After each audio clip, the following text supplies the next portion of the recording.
তাকে একটি mob justice, যাকে একটি বেআইনি বিচার করে তার প্রার্থিতা বাতিল করা হয়েছে।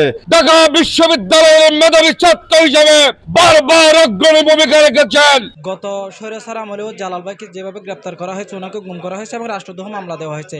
আমরা স্বাধীন বাংলাদেশ পরেও ওনাকে আবার যেভাবে গত কয়েকদিন আগে মব কায়দায় গ্রেপ্তার করা হয়েছে, আমরা এর তীব্র নিন্দা এবং প্রতিবাদ জানাচ্ছি। সেই সাথে ওনার ছাত্রত্ব বাতিলের যে সিদ্ধান্ত নেওয়া হচ্ছে, আমরা সেটাও বাতিলের দাবি জানাচ্ছি এবং দ্রুত সময়ের মধ্যে ওনার মুক্তি দাবি করছি। আমি সবুজপাড়া এলাকাবাসীর পক্ষ থেকে এবং শিরকালীবাসীর পক্ষ থেকে ওনার মুক্তি দাবি করছি। জালাল ঢাকা সিরিজ ভর্তি অনবরত গত আওয়ামী সরকারের আমলের মধ্যে আওয়ামী সরকারের নির্যাতনের শিকার এর রাষ্ট্রদ্রোহ মামলা এখনো পর্যন্ত একটু বাইরে নেওয়া হারে আর বাইরে আইন নিঃশর্ত মুক্তি চায় এবং ঢাকা সিরিজের মধ্যে ও ছাত্রত্ব লাভ ফিরে চাই।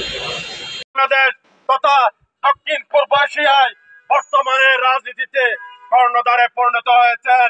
ঠিক তদ্রুপভাবে যারা ব্যভিচার করেছে, নির্যাতন করেছে, নিপীড়ন করেছে, বেআইনি বিচারে নিক্ষিপ্ত করেছে, আমরা জালালকেও আগামীতে সালাউদ্দিনের প্রতিচ্ছবি আমরা দেখতে পাবো ইনশাআল্লাহ। জালাল এদেশে প্রীতিলতা ওয়েবদারের জন্ম না হলে ব্রিটিশ বিরোধী আন্দোলন হতো না। এদেশে মাস্টার যা সূর্য সেন না থাকলে ব্রিটিশদের বিরুদ্ধে দুর্বার প্রতিরোধ হতো না। ঠিক তেমনি জালালরা ক্ষণে ক্ষণে শনে শনে আসে না, জালালরা একবারই আসে। সে ঢাকা বিশ্ববিদ্যালয় প্রশাসনকে চ্যালেঞ্জ করে হল থেকে বহিরাগতদের বিরুদ্ধে দুর্বার আন্দোলন ঘটেছিল। জালাল যদি অন্যায় করে থাকে, জালাল যদি ব্যভিচার করে থাকে, তার সুনির্দিষ্ট প্রমাণের মাধ্যমে বাংলাদেশের প্রচলিত আইনে বিচারের কাঠগড়ায় না দাঁড়িয়ে তাকে একটি মব জাস্টিস, যাকে একটি বেআইনি বিচার করে বসুন্ধরা টিস্যু অশুদ্ধতার বিরুদ্ধে এক বিন্দুও ছাড় নয়।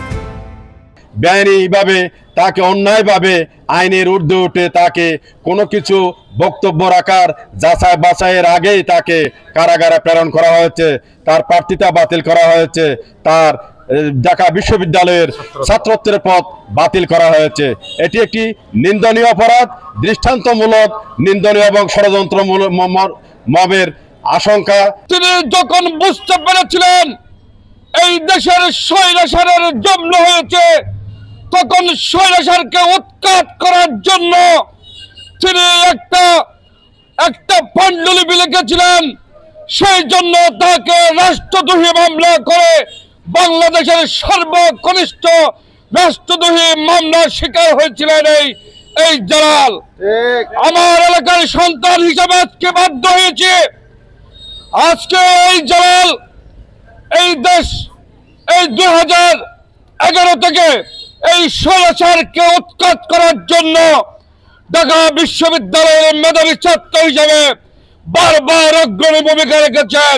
পেকুয়া উপজেলার সর্বস্তরের তাওহীদি জনগণ, বিপ্লবী ছাত্র সমাজ এবং লেখক সমাজ এবং সাংবাদিক, ইলেকট্রনিক প্রিন্টিং মিডিয়ার ভাইদের মাধ্যমে সারা বাংলাদেশের বিবেকবান জাগ্রত জনতাকে আমরা আহ্বান জানাবো, জালালকে যেভাবে নির্মম নিষ্ঠুরভাবে বেবিচারের শিকার হতে হয়েছে, এটি নিন্দার ভাষা পেকুয়া তথা সারা বাংলাদেশের বিবেকবান জাগ্রত জনতা নাই। আমরা এই মুহূর্তে বর্তমান সরকার, ঢাকা বিশ্ববিদ্যালয়ের প্রক্টর, ঢাকা বিশ্ববিদ্যালয়ের ভিসির কাছে আমরা উদাত্ত আহ্বান জানাবো, জালাল কোনো অপরাধ না করে তার ছাত্রত্ব কেড়ে নেওয়া হয়েছে, জালাল কোনো অপরাধ না করে তাকে কারাগারে অন্তিম করা হয়েছে। জালালের প্রার্থিতা এবং জালালের বিশ্ববিদ্যালয়ের ছাত্রত্বের পদ অবিলম্বে ফেরত দেওয়ার জন্য আমরা আহ্বান জানাবো।